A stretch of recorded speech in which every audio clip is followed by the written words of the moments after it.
Hello दोस्तों, हमारा 24 news channel पिछले काफ़ी अरसे से अपना जो प्रमुख दायित्व है न्यूज़ का उसे बड़ी शिद्दत के साथ निभा रहा है। लेकिन इसके साथ साथ ही हमारे शहर की वो प्रतिभाएं जो कला, साहित्य और संस्कृति के क्षेत्र में केवल अपने देश में नहीं, अपने केवल राज्य में नहीं, बल्कि 7 समंदर पार देशों तक उनकी प्रतिभाएं अपनी प्रतिभा के परचम फहरा रही है। लेकिन कला, साहित्य और संस्कृति में एक ऐसी विधा है जो शब्दों को, अल्फाजों को एक नई आत्मा देती है, और वो है विधा कविता विधा। आज हमारा मासिक कवि सम्मेलन जज्बा, जो अब तक अपने लगातार महीने दर महीने एक नई बात कहता है, एक नई विधा के साथ, कविता की नई विधा के साथ आपके लिए हम पेश करते हैं। आज हम एक हास्य विधा के कवियों को आपके सामने लाना चाह रहे हैं।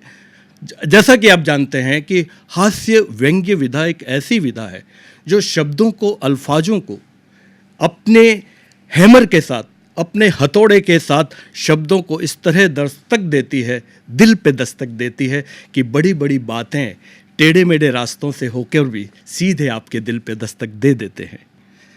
जज्बा में आज हास्य व्यंग की तरफ आपको ले चलें, लेकिन उससे पहले हम आज हमारे आमंत्रित कविगणों से आपका परिचय करवाना चाहेंगे। हमारे बीच आज मौजूद हैं आदरणीय आकाश मिड्ढा जी, आपका बहुत बहुत स्वागत है, अभिनंदन है। हमारे साथ हैं विजय कुमार परिहार, विजय परिहार जो हमारे युवा कवि हैं, और साथ ही हमारे छगन राज जी राव साहब, आपका वेलकम, स्वागत। और साथ ही मोहनदास जी वैष्णव साहब, और उसके साथ ही हमारे सुखेंद्र कुमार माथुर साहब, आपका जज्बा में स्वागत। और साथ ही मैं स्वागत करना चाहूँगा मंडल प्रकाश जी का।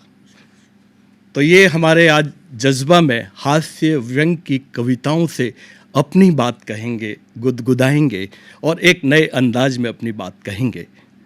दोस्तों, खास बात यह है कि तुलसीदास जी के पास राम जैसे पवित्र किरदार थे, कृष्ण वैशंपायन के पास कृष्ण जैसे पवित्र किरदार थे, लेकिन हमारे पास क्या है?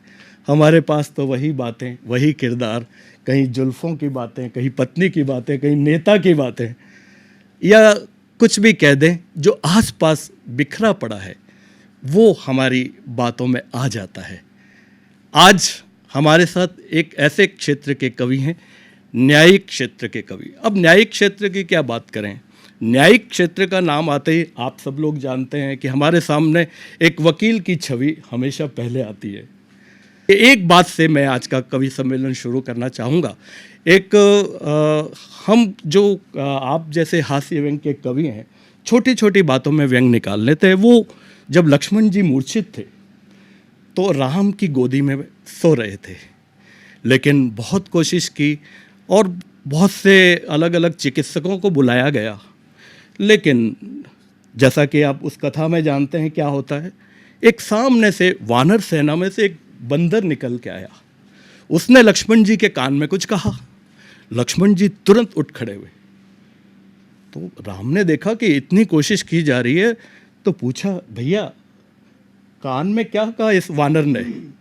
तो उन्होंने कहा, इस वानर ने कहा कि अब जो चिकित्सक तुम्हारे लिए बुलाया गया है वो बिहार से आ रहा है, बिहार से MBBS किए हुए। तो कई बार छोटी छोटी बातों में ऐसी बातें आ जाती हैं। बहरहाल आज हम जज्बा में शुरू करते हैं।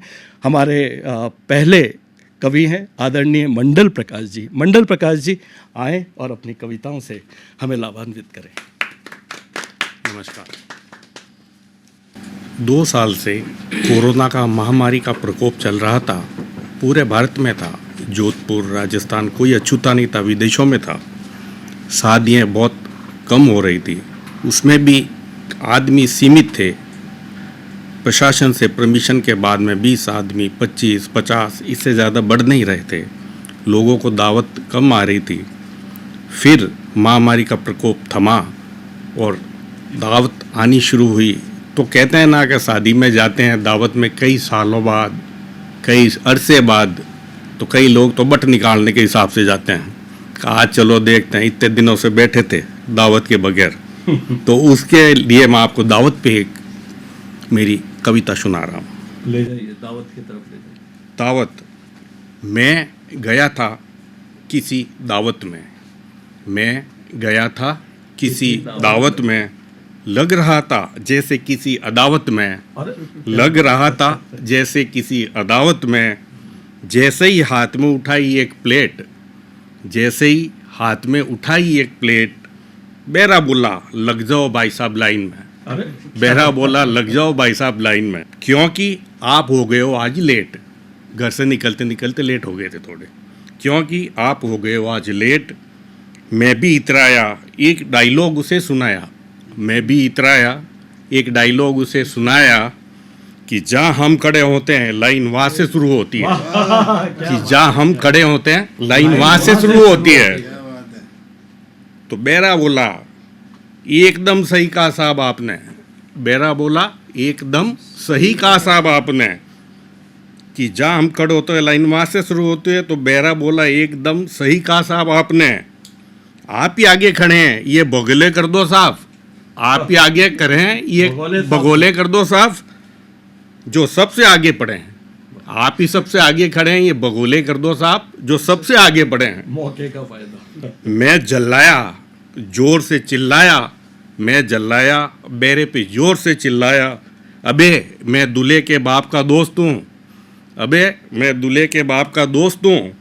इतने में बेरे ने दूल्हे को बाप को बुलाया, इतने में बेरे ने दूल्हे के बाप को बुलाया और मेरा चेहरा दिखाया, और मेरा चेहरा दिखाया। अब मैं भी घबराया, अब मैं भी घबराया कि कहाँ घुसाया, अब मैं भी घबराया कि कहाँ घुसाया।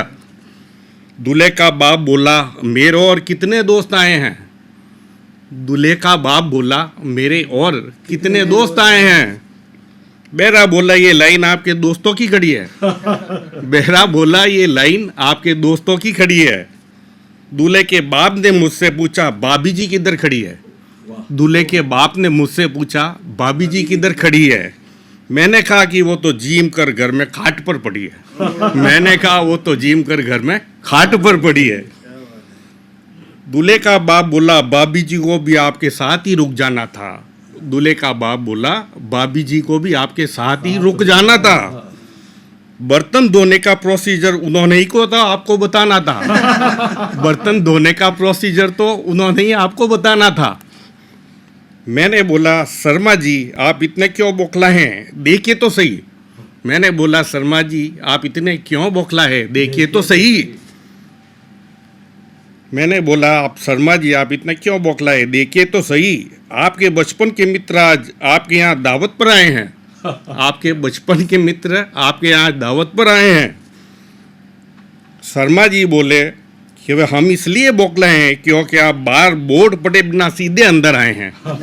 शर्मा जी बोले हम इसलिए बौखला हैं कि आप बाहर बोर्ड पटे बिना सीधे अंदर आए हैं। आप शर्मा जी की नहीं वर्मा जी की दावत में घुसा हैं, आप शर्मा जी की नहीं वर्मा जी की दावत में घुसा हैं। इंसान जैसे वार्तालाप करते हैं सारे व्यक्ति मनुष्य, वो अपन सुनते हैं, अपन भी बतियाते हैं, बातें करते हैं। तो सोचो अगर वस्तुओं का वार्तालाप होता घर में पड़ी हुई वस्तुएं तो कैसा होता, कैसे बतियाती। तो मैंने लिखा है वस्तुओं का वार्तालाप। बैठे बैठे मेरे मन में ख्याल आया, बैठे बैठे मेरे मन में ख्याल आया, जो मैंने अपने बच्चों को सुनाया, जो मैंने अपने बच्चों को सुनाया, उस ख्याल ने बच्चों को बहुत लुभाया, उस ख्याल ने बच्चों को बहुत लुभाया। और अब आप लोगों को लुभाने का समय आया, अब आप लोगों को लुभाने का समय आया। सोचो कैसा होता अगर वस्तुएं आपस में वार्तालाप करती, पूरे दिन घर में सिर्फ उन्हीं की आवाज़ें सुनने को मिलती। तो आज हम सुनेंगे वस्तुओं की कहानी जिसने हमें दिला दी याद हमारी दादी और नानी। क्या बात है, क्या बात है। एक दिन टूथपेस्ट और ब्रश के बारे में वार्तालाप है सर। एक दिन टूथपेस्ट और ब्रश आपस में बातें कर रहे थे। क्या बात है। एक दिन टूथपेस्ट और ब्रश आपस में बातें कर रहे थे, बड़े गंभीर होकर हमारी दुनिया तार तार कर रहे थे। टूथपेस्ट बोला ब्रश से इन लोगों ने हमारा जीना दुश्वार कर दिया है। टूथपेस्ट बोला ब्रश से, इन लोगों ने हमारा जीना दुश्वार कर दिया है। कभी मरोड़ कर कभी तोड़ कर पेस्ट निकाला और उससे भी मन ना भरा तो मुझे काट काट कर बाहर निकाला। उससे भी मन न भरा तो मुझे काट काट कर बाहर निकाला। मैं अंतिम सांसें गिन रहा था, मेरे पास कोई न था। मैं अंतिम सांसें गिन रहा था, मेरे पास कोई न था। एक तेरा इशारा मिला जिसने मुझे संभाला था। अब कैसे ब्रश टूथपेस्ट को मैंने डांडस बंधाई है और कहती है, मैंने ही बोला कि अब देख मैं तेल का कैसे मचाती हूँ, नमक वाले पेस्ट में कैसे मिर्ची मिलाती हूँ। मैंने ही बोला कि अब देख मैं तेल का कैसे मचाती हूँ, नमक वाले पेस्ट में कैसे मिर्ची मिलाती हूँ। फिर इनको याद आ जाएगी अपनी दादी और नानी और इससे मिट जाएगी तेरे मन की ग्लानी, और इससे मिट जाएगी तेरे मन की ग्लानी। साबुन की व्यथा सुनिए आप। फिर बोली साबुन कि आखिर मेरा क्या कसूर था। फिर बोली साबुन कि आखिर मेरा क्या कसूर था। अच्छी लग गई तो ठीक, वरना मुझसे इन्होंने अपने कच्छों को धोना था। अच्छी लग गई तो ठीक, वरना इन्होंने मुझसे अपने कच्छों को धोना था। और छोटी हो गई फिर भी ना छोड़ा मुझे, 10 साबुनों के साथ मिलकर अपना अस्तित्व ही खोना था। इनको देख के किताबों ने भी अपनी व्यथा सुनाई, उनके भी मन में आई। इतने में किताबों की आवाज़ आई कि भाई मेरी भी व्यथा सुनो भाई। इतने में किताबों की आवाज़ आई कि मेरी भी व्यथा सुनो भाई। मैं इतनी परेशान हूँ, कोई इसका भी हल करो भाई। मैं इतनी परेशान हूँ, कोई इसका भी हल करो भाई। पेन किताबों से बोली कि सुनाओ अपनी व्यथा। पेन किताबों से बोले कि सुनाओ अपनी व्यथा। किताबें बोल उठी कि मेरी तो हो गई है बिल्कुल दुर्दशा। किताबें बोल उठी कि मेरी तो हो गई है दुर्दशा। जब तक मैं इनके काम की हूँ तब तक ये मेरा ध्यान रखता है, फिर न जाने क्यों काम हो जाते ही उस पर कचौरी समोसे खाता है। जब तक मैं इनके काम की हूँ तब तक ये मेरा ध्यान रखता है, फिर ना जाने क्यों काम हो जाते ही उस पर कचौरी समोसे खाता है। मुझे पूरा खराब करके बेचने जाता है, और जो ना बिकूं तो घर के किसी कोने में फेंक आता है। और जो ना बिकूं तो घर के किसी कोने में फेंक आता है। यह सब सुनकर पेन के मन में ग्लानि उत्पन्न हुई। ये सब सुनकर पेन के मन में ग्लानि उत्पन्न हुई। पेन की व्यथा। उसने बोला ये कैसी मनमानी हुई।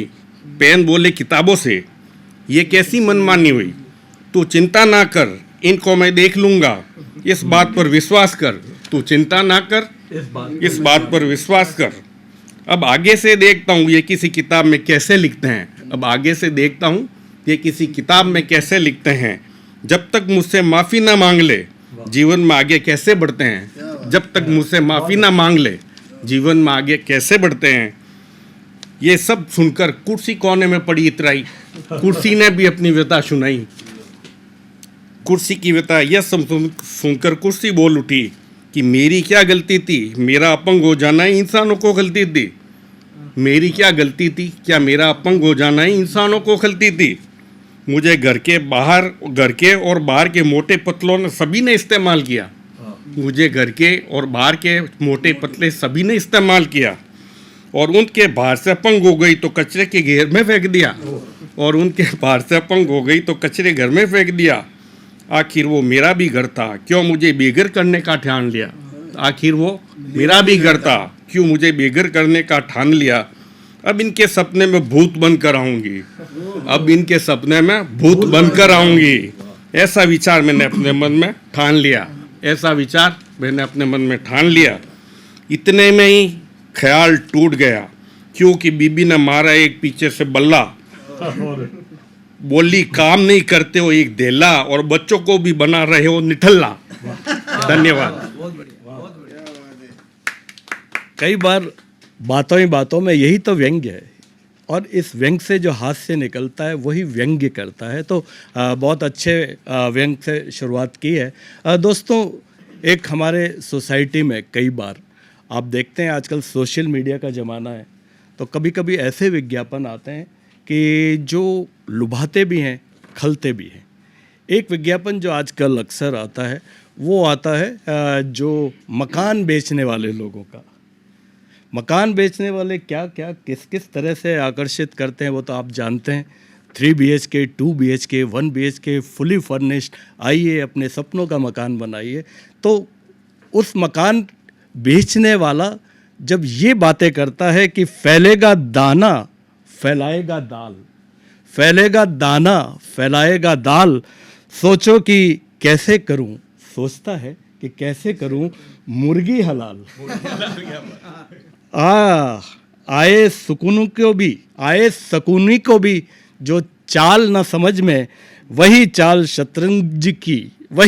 शतरंज की वो चल जाता है।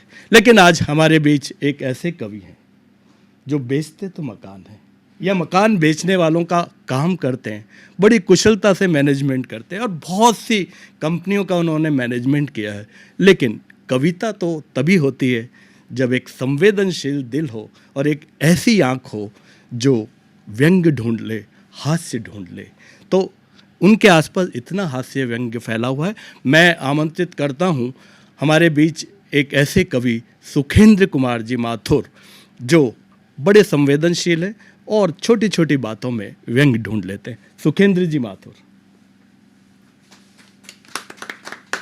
सभी को नमस्कार। प्रमोद भाई ने बात सही कही है, झूठ के बिना दुनिया चलती नहीं है। आज झूठ जिंदगी का गहना हो गया, मानव का कपड़ा हो गया। जहाँ देखो झूठ को पूजा जाता है, झूठ को माना जाता है, झूठ को समझा जाता है, झूठ को कहा जाता है और झूठ को भुगता जाता है। क्या बात है। उसी झूठ को देखते हुए सच बेचारा अनाथ हो गया, लाचार हो गया, मजबूर हो गया, बेबस हो गया, या यूँ कहें कि सच अपना रोना रोने लगा। उस सच की मनोदशा को देखते हुए मैंने एक व्यंग्य लिखा है। आप सभी की तवज्जो चाहूँगा कि आज की दुनिया में सच खोने लगा, सच सोने लगा, अपनी ही हालत पर सच रोने लगा। क्या बात है, बहुत अच्छा। सच खोने लगा, सच सोने लगा, अपनी ही हालत पर सच रोने लगा। सच को भगाया गया, सच को छुपाया गया, क्रूरता के आगे सच लुटने लगा। आज हम जहाँ कहीं भी देख रहे हैं, जो भी अपराध हो रहे हैं वो सभी झूठ के आसपास और झूठ की शय पे हो रहे हैं। लेकिन उस सच को छुपा करके हर नेता, अभी लेटेस्ट हमारे नेता भी बोल रहे थे कि साहब जोर जोर से नारे लगाते हो तो भावनाएं भड़क जाती है। यानी किसी चीज़ को प्रोटेक्ट करने के लिए इतना खूबसूरत व्यंग्य उन्होंने किया कि हमें नारे भी नहीं लगाने चाहिए अगर सड़क पे हम जुलूस लेके निकले हैं तो।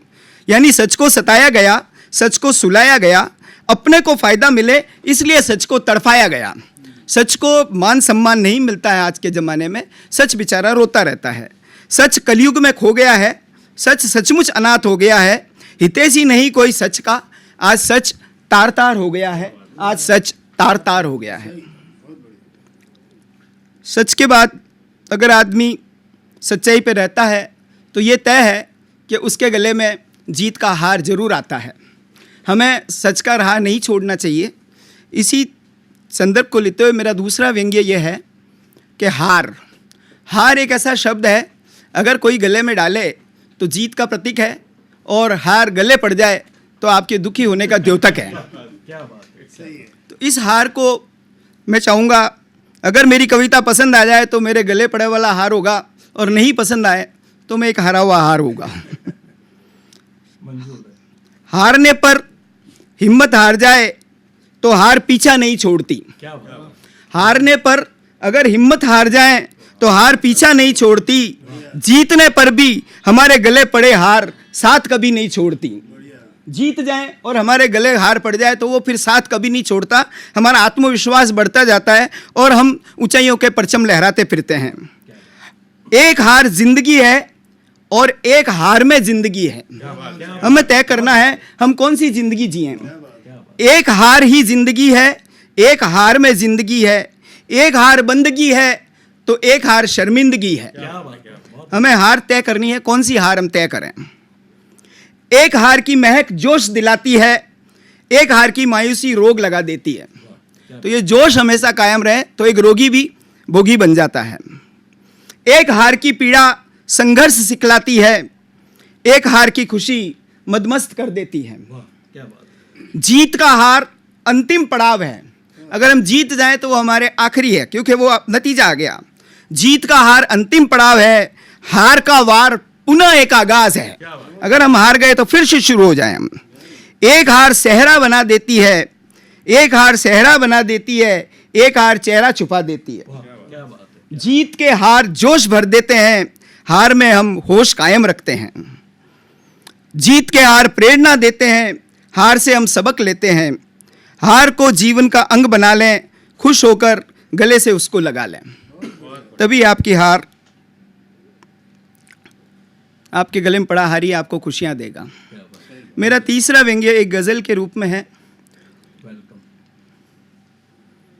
ये एक ऐसी है जो मैं दुनिया को देख रहा हूं लेकिन ढूंढ रहा हूं, मुझे कुछ मिल नहीं रहा है, तो उसी को देखते हुए मैंने लिखा है। ना काबिलों में काबिल ढूंढ रहा हूँ, ना काबिलों में काबिल ढूंढ रहा हूँ, असुरों की दुनिया में सुर ढूंढ रहा हूँ। ना काबिलों की दुनिया में एक काबिल ढूंढ रहा हूँ, असुरों की दुनिया में एक सुर ढूंढ रहा हूँ। बैर नफरत और आक्रोश के जमावड़े में, बैर नफरत आक्रोश के जमावड़े में, प्रेम मोहब्बत के कुछ चेहरे ढूंढ रहा हूँ। दिखावे चमक और नकली बस्तियों में, दिखावे चमक और नकली बस्तियों में, निस्वार्थ सेवा की बेताबी ढूंढ रहा हूँ।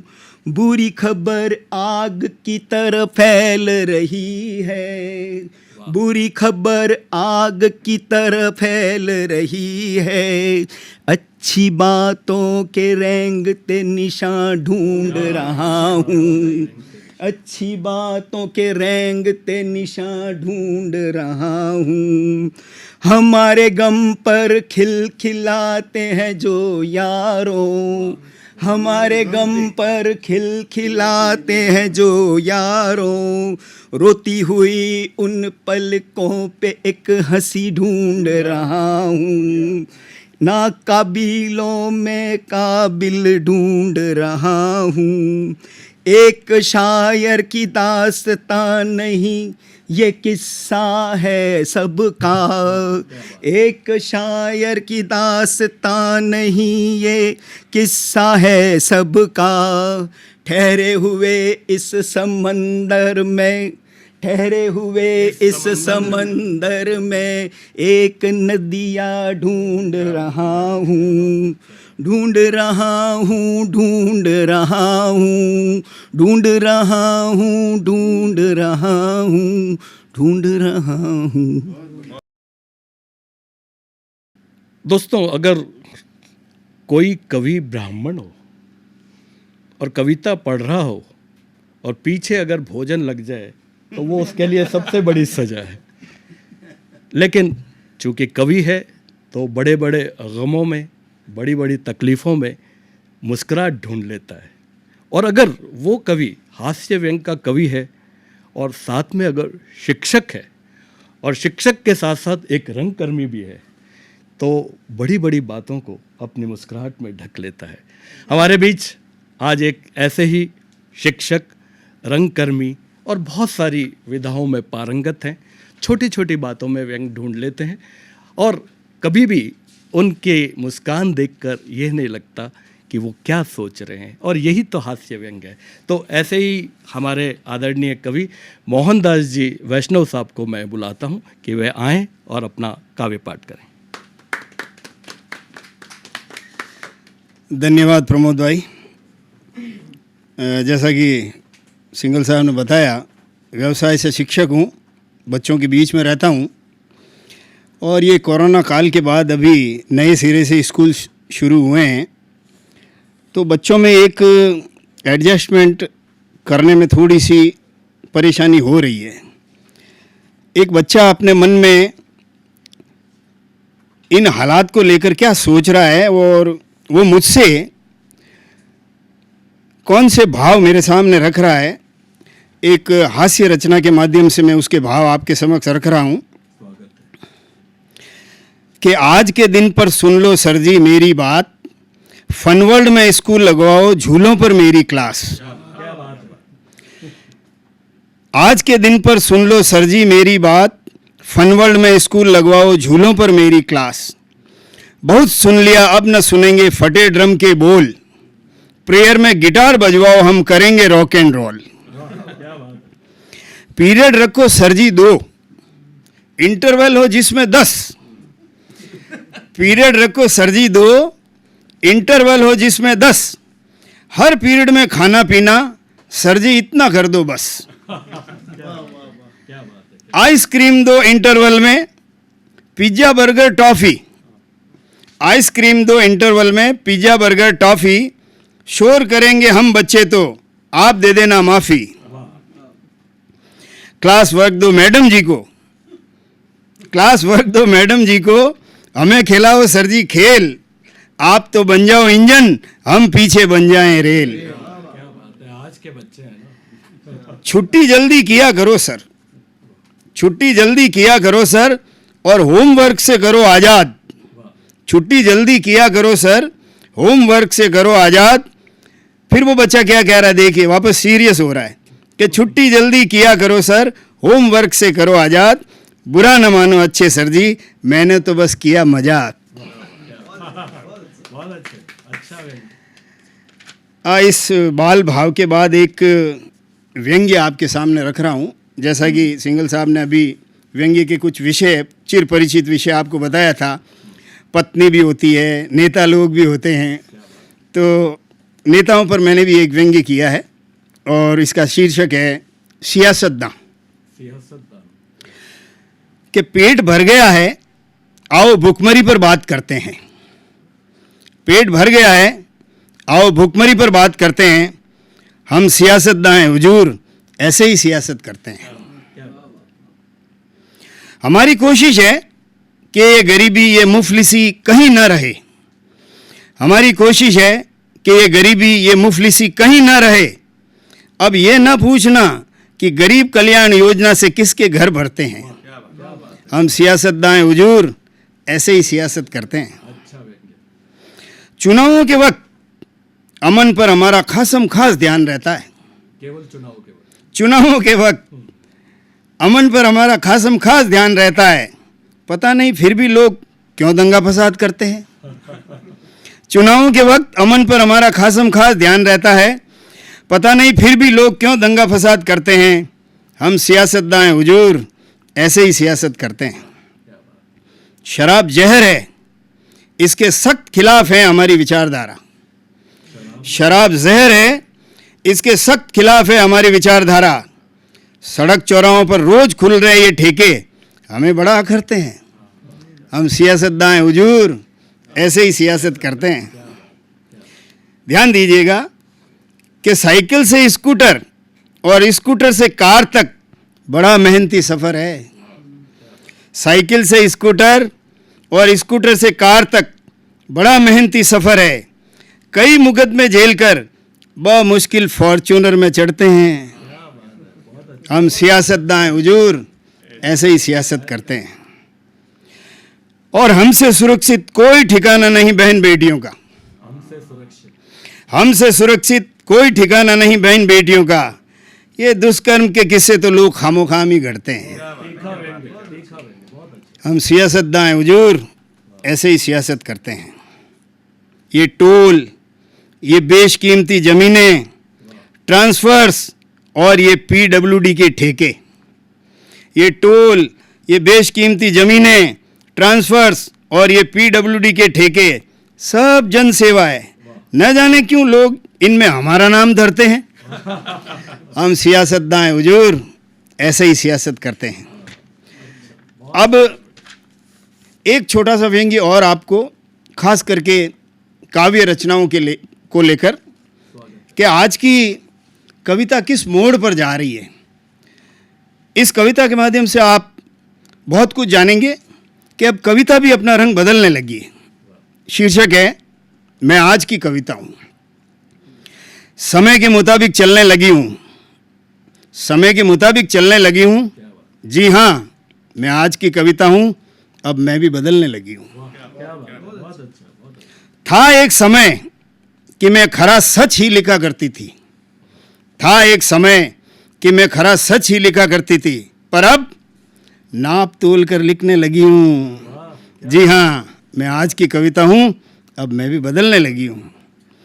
चाटुकारिता से मेरा दूर दूर तक न था कोई वास्ता। चाटुकारिता से मेरा दूर दूर तक न था कोई वास्ता, पर अब चालीसा के चालीसा गढ़ने लगी हूँ। जी हाँ, मैं आज की कविता हूँ, अब मैं भी बदलने लगी हूँ। स्वच्छंद, स्वतंत्र और अलमस्त था कभी मिजाज मेरा। स्वच्छंद, स्वतंत्र और अलमस्त था कभी मिजाज मेरा, पर अब दबावों के दायरे में सिमटने लगी हूँ। जी हाँ, मैं आज की कविता हूँ, अब मैं भी बदलने लगी हूँ। सब द्वार खुले थे मेरे लिए, मैं बेहिचक चली जाती थी कहीं भी। सब द्वार खुले थे मेरे लिए, मैं बेहिचक चली जाती थी कहीं भी, पर अब कुछ खास गुटों और क्लबों में बंटने लगी हूँ। मैं आज की कविता हूँ, अब मैं भी बदलने लगी हूँ। बड़ा ऊंचा मुकाम हुआ करता था कभी मेरा इस जहां में। बड़ा ऊंचा मकाम हुआ करता था कभी मेरा इस जहां में, पर अब पता नहीं क्यों कर वहां से फिसलने लगी हूँ। जी हाँ, मैं आज की कविता हूँ, अब मैं भी बदलने लगी हूँ। प्रेम, शौर्य, विनय और अपनापन। प्रेम, शौर्य, विनय और अपनापन श्रृंगार हुआ करते थे मेरे, पर अब पता नहीं क्यों कर प्रेम, शौर्य, विनय और अपनापन श्रृंगार हुआ करते थे मेरे, पर अब स्वार्थ, द्वेष, दर्प और घमंड, जी हाँ, घमंड में बदलने लगी हूँ। जी हाँ, मैं आज की कविता हूँ, अब मैं भी बदलने लगी हूँ। हवाओं का रुख समझने लगी हूँ, समय के मुताबिक चलने लगी हूँ। जी हाँ, मैं आज की कविता हूँ, अब मैं भी बदलने लगी हूँ। शुक्रिया। मैं आज की कविता हूँ। देखो कैसे कैसे रूप बदलते हैं कि वो सारा दिन खेलते थे, वो सारा दिन खेलते हैं हसीनों की जुल्फ़ों से, वो सारा दिन खेलते हैं हसीनों की जुल्फ़ों से। सुना है आजकल वो ब्यूटी पार्लर चलाते हैं। तो ये अभी एक अध्यापक ने भी अपना अलग अलग तरीके से किस तरह अध्यापक सोचता है, लेकिन क्या कभी सोच नियंत्रण में रहता है, चाहे वो अध्यापक हो। हमें खुशी है कि आज अध्यापक हैं, लेकिन ख़ास बात यह है एक ऐसे अध्यापक जी को मैं आवाज़ दे रहा हूँ, भले ही वो अध्यापक हैं, लेकिन कविता में वो किसी छड़ी से कम प्रहार नहीं करते हैं, और साथ ही वो एक रंगकर्मी भी हैं, और बहुत सारे उनकी पर्सनैलिटी के आयाम है, बहुआयामी व्यक्तित्व के धनी हैं, लेकिन उनकी कविता भी बहुआयामी है। मैं ऐसे कवि आदरणीय छगन राज जी राव को दावत देता हूं कि वो आएं और अपनी कविता सुनाएं। बहुत बहुत शुक्रिया प्रमोद जी सिंगल साहब। जैसा आपने अभी बच्चे का और अध्यापक जी का किस्सा सुनाया, तो मुझे एक बात याद आ रही है कि मैंने कक्षा में बच्चे को पूछा कि 5 और 5 जोड़ के बताओ। आजकल के बच्चों के बारे में देखिए कि क्या थ्योरी है उनकी कि 5 और 5 जोड़ के बताओ। उसमें से एक बच्चा खड़ा हुआ और उसका जवाब था कि सर मैं आज फेविकॉल की शीशी घर पे ही भूल आया। तो ये आजकल के बच्चे हैं। जोड़े कैसे? लीजिए, मैं आज आपके सामने राजस्थानी में एक वाह कविता सुनानी चाहूँ। जिन बखत महिलाओं ने आरक्षण मिलियो और आरक्षण मिलते ही सरपंच रो इलेक्शन हुयो, उन बखत आ स्थिति थी कि कोई सरपंच बनने तैयार नहीं। जने गांवों में आ स्थिति बनी कि लोग उन्हें घरों उठा ने जबरदस्ती क्या कि नहीं थने सरपंच बनना ही पड़ी, और उन्हें सरपंच बना दी। अब सरपंच बनया पचे कोई स्थिति बनी, उन पति देवरी आप व्यथा सुनो। अब वो आपकी बात कहे कि रंग राज ने रंग ताज ने रंग घणो है थाने। रंग राज ने इन वास्ते के आरक्षण लागू करियो और इन ताज ने जो सरपंच वाला ताज मिलियो और आप सभा ने इन वास्ते लाख लाख रंग है कि आप वोट दे न मारी लुगाई ने सरपंच बनाई जाने वो कहवे कि रंग राज ने रंग ताज ने रंग घणो है थाने सरपंच वाली कुर्सी मिल गई गीगलियारी माने कि सरपंच वाली कुर्सी मिल गई गीगलियारी माने कि लुगाया ने तो ओहदो मिल गो और मैं वठे का वठई लुगाया ने तो ओहदो मिल गो मैं वठे का वठई उनारे लारे मैं छाला वे जावे जठई और राम राम सा करे वाने राम राम सा करे वाने और आंखिया काटे माने कि राम राम सा करे वाने और आंखिया काटे माने और खाली हाथ चालनो वाने ने थेलो उपाड़नो माने रंग राज ने रंग ताज ने रंग घणो है ताने के सरपंच वाली कुर्सी मिल गई गीगलियारी मान अबे 6 महीना विया ने कुर्सी रो रंग तो आपने मालूम ही है कि कुर्सी रो रंग चढ़ी जाए अब कुर्सी रो रंग सरपंच साहब ने छड़ियो चढ़ते ही सरपंच साहब आप रो पैरा वो चेंज कर दियो आप देखो कि ओढ़नो घाघरो छोड़ वे साड़ी पहरन लगा ओढ़नो घाघरो छोड़ वे साड़ी पहरन लगा देखो रे बस्तीरा लोगों मारा भाग जागा के दूध मलाई खिलावे वाने और खर्चन खुर्चन माने के दूध मलाई खिलावे वाने और खर्चन खुर्चन माने और गांव सभा में बैठने वाले टाबर राखना माने रंग राज ने रंग ताज ने रंग घणो है थाने सरपंच वाली कुर्सी मिल गई गीगलियारी माने हम स्टार्टिंग में आजकल सरपंच बने सा जो इलेक्शन में करीब कोई करोड़ों लाखों करोड़ों कोई लिमिट ही नहीं है इतने रुपए खर्च हुए और उन टाइम फोगट में सरपंच बन गया अब वो कहवे कि इनमें रंग लागे नहीं फिटकरी तो ही रंग चोखो इनमें रंग लागो नहीं फिटकरी तो ही रंग चोखो वारे कलजुग थारी माया जबरो मिलियो मोखो के जयपुर वाली रजईवा ने हम सरपंचों ने हांगो ने जयपुर बुलाया और 5 स्टार होटल में रुकाया कदी दे के झूपड़ों में रियोड़ा के जयपुर वाली रजईवा ने और फाटी राली माने व्यंग्य देखो कि जयपुर वाली रजईवा ने और फाटी राली माने गुलाब जामुन रसगुल्ला वाने ने लुकी बाटी माने रंग राज ने रंग ताज ने रंग घणो है थाने सरपंच वाली कुर्सी मिल गई गीगलियारी अब देखो नेता और मत ये काम चौड़े धाड़े करे ये काम चौड़े धाड़े करे और रुपया लेवे छाने और टटर करता लारे फिरा टको नहीं देवे माने के जगमग तारा होटल वाने 5 स्टार के जगमग तारा होटल वाने और टूटी झूपड़ी माने कूलर एयर कंडीशन वाने मच्छर खावे माने रंग राज ने रंग ताज ने रंग घणो है ताने सरपंच वाली कुर्सी मिल गई गीगलियारी नेताजी कदी टाइम मत नहीं पूगे जिन टाइम में आप टाइम दो कि 10 बजे तो वे 11-12 बजे पहले आवी को नहीं कि मैं बहुत बिजी हूँ बहुत बिजी रास्ते में चल रही हूँ कटी भी लोकार्पण वास्ते बुलाओ तो कदी टाइम माती नहीं आवे आ आदत है उन्होंने जन वो कहवे कि लोक अर्पण करण खातर लोक अर्पण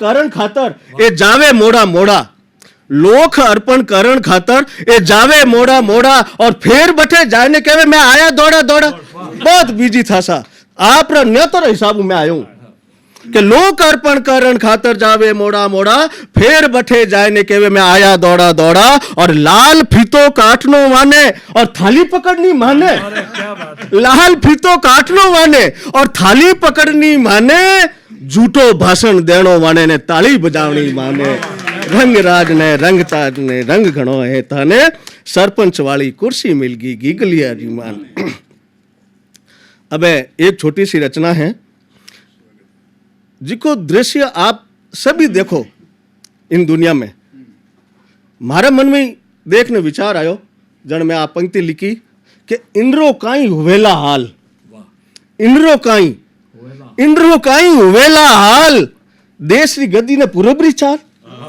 इंद्रो काई हुवेला हाल देश री गद्दी ने पूरबरी चाल ओछा गाबा ऊंची सैंडल हटगी छोटी ने कट गया बाल इंद्रो काई हुवेला हाल और कुण है छोरी पहचान नहीं। मैं बस में एक बार बैठ गयो, बस में बैठ तो ना आगे ए इतना लंबा लंबा बाल, तो मैं जाने कोई मैडम बैठी वाला कोई भाई जो चेहरा देखियो क्या वो तो भाइयों निकलियो, बाहरी जगह भाइयों निकलियो।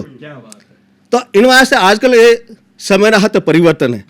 जने मैं लिखियो कि कौन है छोरो कौन है छोरी, करूं परख किन सांचा में ढाल, इंद्रो काई वेला हाल। ABCD तो याद को नहीं। कई लोग कहे कि आप बोलते बोलती भाषा में हिंदी ना अंग्रेजी ना मराठी न कई भाषाओं साथे और उनमें आप खुद की एक पहचान बतानी चाहे, जबकि उन्हें आवे की नहीं कि ABCD तो याद को नहीं और क्यों खींचे अंग्रेजी खाल, इंद्रो काई वेला हाल। कि फकत दिखावा मैं बर्बादी, फकत दिखावा मैं बर्बादी, हो जासी आज नहीं तो काल, इंद्रो काई वेला हाल। आगे देखिए कि फकत दिखावा मैं बर्बादी, हो जासी आज नहीं तो काल, इंद्रो काई वेला हाल। और डूंगर बलती काई देखे, थारा पगा सामी तो भाड़।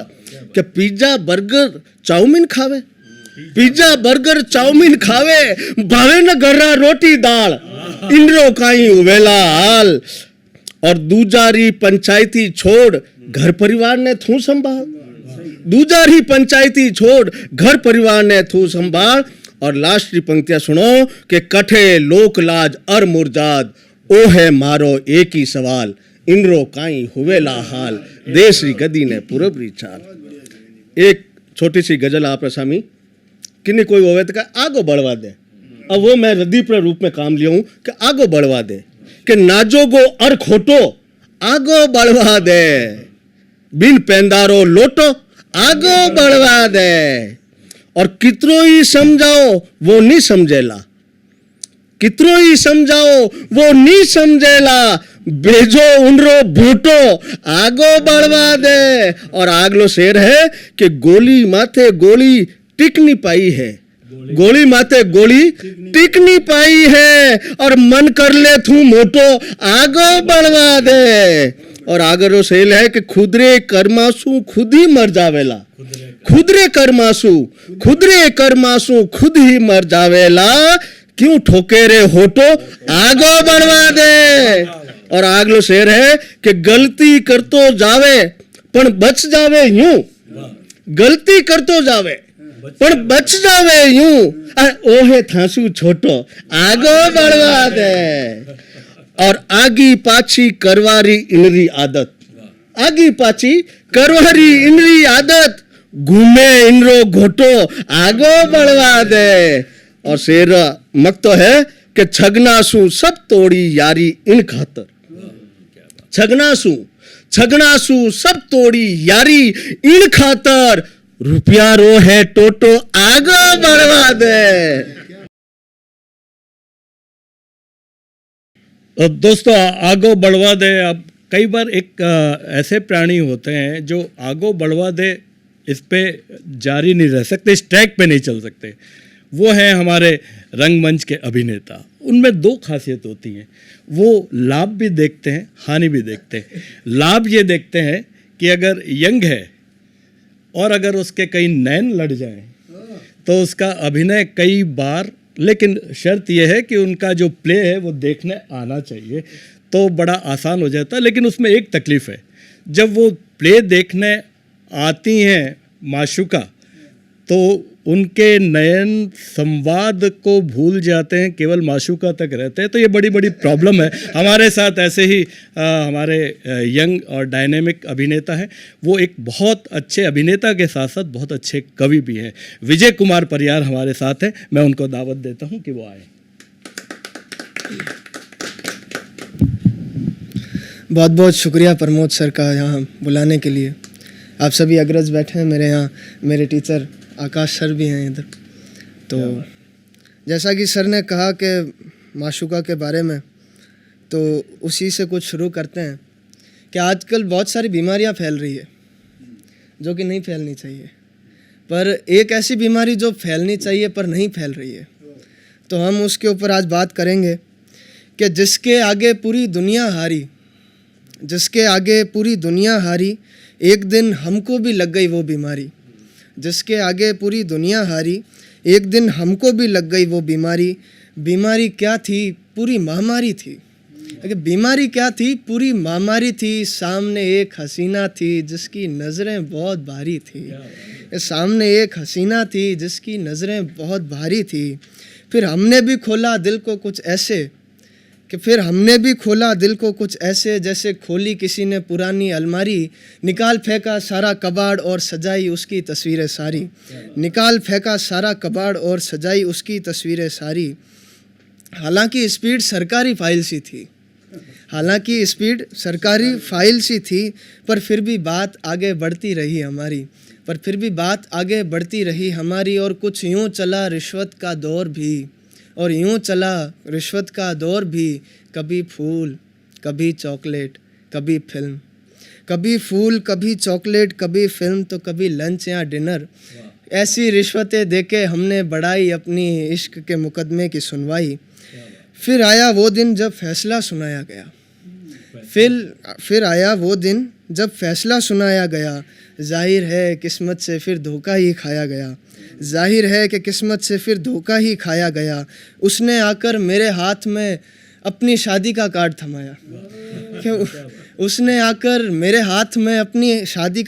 थमाया। और मुझे आदर से अपनी शादी में बुलवाया। देखकर कार्ड मेरे आंखों के आगे अंधेरा छाया।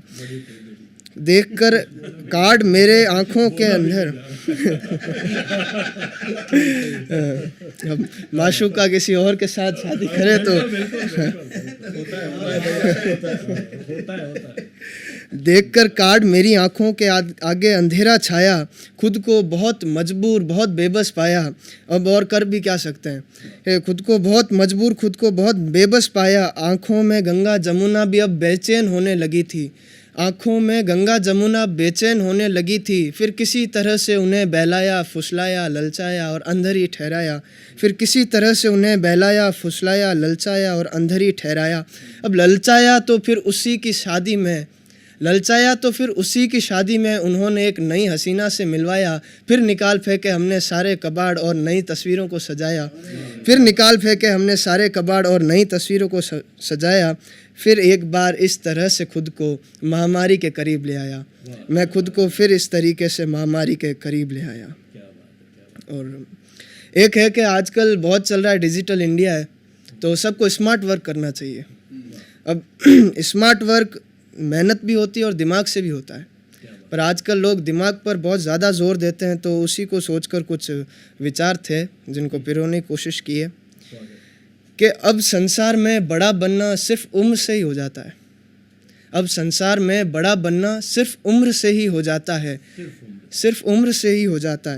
काम से बड़ा बनने का दौर अब खत्म हो रहा है। अब इस संसार में बड़ा बनना सिर्फ उम्र से ही हो जाता है। काम से बड़ा बनने का दौर अब खत्म हो रहा है। अब जाहिर है कि बड़ा बनने के लिए कुछ ना कुछ करना पड़ता है। जो अब बहुत फालतू काम है, कुछ ना कुछ कौन करे। तो अब कैसे मैनेज करते हैं कि बड़ा बनने के लिए कुछ ना कुछ करना पड़ता है। पर आजकल चुगलखोरी चमचागिरी में ही निकल जाता है वक्त इतना। अब बहुत इम्पोर्टेंट काम हो गए हैं कि आजकल चमचागिरी और चुगलखोरी में ही निकल जाता है वक्त इतना कि बड़ा बनने जैसा काम करने के लिए वक्त किसके पास है। इसीलिए जो कर रहे हैं हाँ हजूरी, जो भी हासा करना कि आजकल जो भी कर रहे हैं बस उसी में कोशिश करते हैं कि बड़ा बन जाएं। किसी को भाई, किसी को चाचा कहकर किसी तरह से आगे निकल जाएं। बहुत बहुत शुक्रिया। दोस्तों, हमारे बीच एक ऐसे कवि हैं जो मोटिवेशनल स्पीकर भी हैं, शिक्षाविद भी हैं और बहुत सारे आयाम हैं उनके। लेकिन कभी कभी बहुत सारे आयाम भी दिल की सर्जरी कर देते हैं। तो कभी कभी दिल की सर्जरी ऐसे हो जाती है, कैसे हो जाती है, बहुत सारे पैने व्यंग्य से हो जाती है। और जब लाल लाइट जलती है किसी ऑपरेशन थिएटर के बाहर, और वो लाल लाइट ऐसे लगता है कि हम जिसे प्रपोज करने जा रहे हैं, अगर वो लाल लाइट दिखा देगी तो क्या होगा। बहरहाल कई ऐसे छोटे छोटे व्यंग आ जाते हैं। हमारे बीच हैं वरिष्ठ कवि डॉक्टर आकाश मिड्ढा। मैं नहीं समझता कि वो सर्जरी वाले डॉक्टर हैं, लेकिन कविताओं के डॉक्टर ज़रूर हैं, और बहुत अच्छे अच्छे डॉक्टर से ज़्यादा कविताओं में सर्जरी कर देते हैं। तो मैं आमंत्रित करता हूँ डॉक्टर आकाश मिड्ढा साहब को। शुक्रिया प्रमोद सिंघल साहब और चैनल 24 न्यूज़ मुझे यहाँ आमंत्रित करने के लिए इस मासिक कवि गोष्ठी में, जो कि बहुत सराहा जा रहा है पूरे हमारे इस जोधपुर और आसपास के क्षेत्रों में भी, अगर कहूँ तो राजस्थान में भी, जिस प्रकार का ये दौर और ये चीज़ जो है बुलंद रहेगी और हमें ऊंचाइयों तक ले जाएगी, ऐसी हम कामना करते हैं, दुआ करते हैं। और बहुत बेहतरीन जो मंच सजा है, हास्य व्यंग की बात हो रही है। वैसे मेरा जो विधा है वो हास्य नहीं है, लेकिन कहीं ना कहीं व्यंग या कटाक्ष जो है हम ढूंढते हैं, जहाँ पर मोहन वैष्णव साहब और छगन राव साहब जैसे बेहतरीन जो हमारे मजे हुए मंच के कलाकार हैं उन्होंने प्रस्तुत किया है। तो एक युवा मित्र ने, विजय परिहार साहब ने एक अभी बात की कि मोहब्बत की बात, तो एक शेर नज़र करता हूँ। महामारी की जब बात करते हैं तो बात है कि वबा यानी महामारी, तो वबा के दौर में वफा ढूंढता है, वबा के दौर में वफा ढूंढता है, ना समझ है फिर नई सज़ा ढूंढता है, ना समझ है फिर नई सज़ा ढूंढता है। तो ये सज़ाएं जो हमारे युवा मित्र ढूंढते रहते हैं, कि ज़रूरी भी है शायद, और ये दिल की सर्जरी के लिए बहुत ज़रूरी है। और एक बात आपकी नज़र ही कर देते हैं, और प्रमोद सिंघल साहब यहाँ मौजूद हैं, उनकी नज़र कर देते हैं, बहुत महंगा हूँ। इस हवाले से देखिएगा, ये उन्वान है इस कविता का, इस नज़्म का। इस बाज़ारे दुनिया में सोचते हैं वो, इस बाज़ारे दुनिया में सोचते हैं वो कि ख़रीद लेंगे मुझको, इस बाज़ारे दुनिया में सोचते हैं वो कि ख़रीद लेंगे मुझको, कि बहुत महंगा हूँ मैं साहब, कि बहुत महंगा हूँ मैं साहब, कभी कभी तो मिलता नहीं खुद को, कभी कभी तो मिलता नहीं खुद को। तो और इस मुतल्लिक जो बात है, इस तरह का एटीट्यूड रखने वाली जो हम बात कहते हैं, लेकिन ये अंदाज़ हर जगह नहीं लगाना होता। यहाँ जो मंच है वो बहुत सादा और बहुत संवेदनशील मंच भी कहूँगा, तो उसी हवाले से, और फिर इनकी नज़र उम्र के हिसाब से कह देता हूँ, गुस्ताखी माफ़, तो उस हवाले से व्यंग ही देखिएगा इस पूरी नज़्म में जी। लेकिन दिल जवान है, उस हवाले से बात कह रहा हूँ, दिल जवान है, उस हवाले से बात कह रहा हूँ कि वो इधर से गुजरेगा, वो उधर से गुजरेगा, वो इधर से गुजरेगा, वो उधर से गुजरेगा, गुजर गई तमाम उम्र, मेरी भी गुजर गई तमाम उम्र, न जाने वो कब किधर से गुजरेगा। तो ये हालात हैं जब इश्क का मामला होता है। शुक्रिया।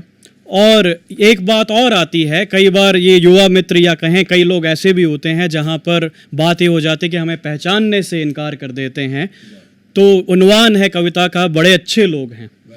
तो छगन राज साहब, मुझे पहचानने से अक्सर इनकार करते हैं, मुझे पहचानने से अक्सर इनकार करते हैं, यकीन मानिए बड़े अच्छे लोग हैं दुनिया में, यकीन मानिए बड़े अच्छे लोग हैं दुनिया में, मुझे पहचानने से अक्सर इनकार करते हैं, मुझे पहचानने से अक्सर इनकार करते हैं।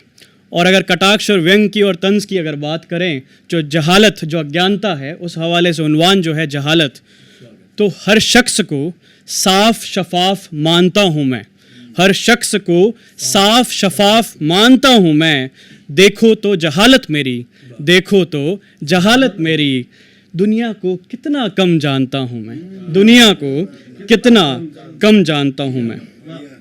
और फिर मैं बहुत सारे हमारे उम्र के लिहाज से, लेकिन दिल से मुझसे भी युवा हैं ये मानते हुए, तो उस हवाले से आपकी नज़र कर देता हूँ।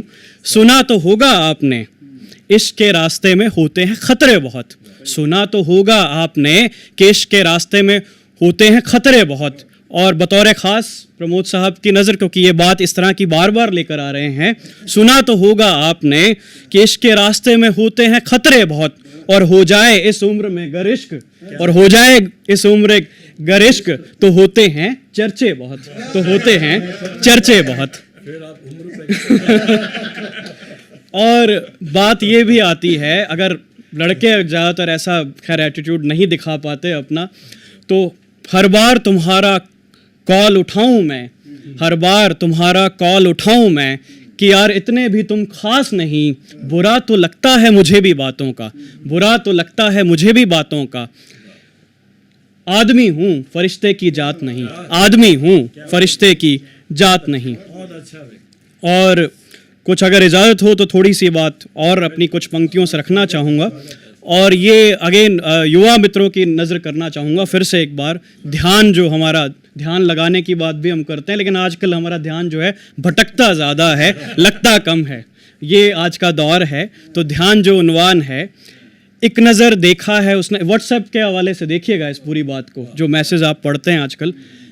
तो एक नज़र देखा है उसने पैगाम मेरा, एक नज़र देखा है उसने पैगाम मेरा, और अब कितना रखे वो ध्यान मेरा, और अब कितना रखे वो ध्यान मेरा। तो ज़रूरी नहीं है आपके पास मैसेज वापस आएगा, इस बात की दरकार जी।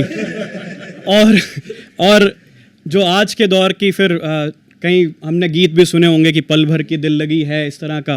तो उन्वान भी यही है कि पल भर की दिल लगी है। बेहद पसंद हो तुम मुझे, देखे बहुत ऐसा कहने वाले, बेहद पसंद हो तुम मुझे, देखे बहुत ऐसा कहने वाले। पल भर की दिल लगी है, पल भर की दिल लगी है। वो ज़माने और थे उम्र भर साथ रहने वाले, वो ज़माने और थे उम्र भर साथ रहने वाले। और जब इस हवाले से बात आई है तो एक छोटी सी कविता और आपकी नज़र करना चाहूँगा कि गुलमोहर उदास है। लौटाओ तुम कि घर सूना और कमरे का हर कोना वीरान है, लौटाओ तुम कि घर सूना और कमरे का हर कोना वीरान है। मैं तो बसर कर लेता हूँ ज़िंदगी, मैं तो बसर कर लेता हूँ ज़िंदगी, तुम्हारे ख़तों और तस्वीरों वाले बक्से को टटोल कर, तुम्हारे ख़तों और तस्वीरों वाले बक्से को टटोल कर।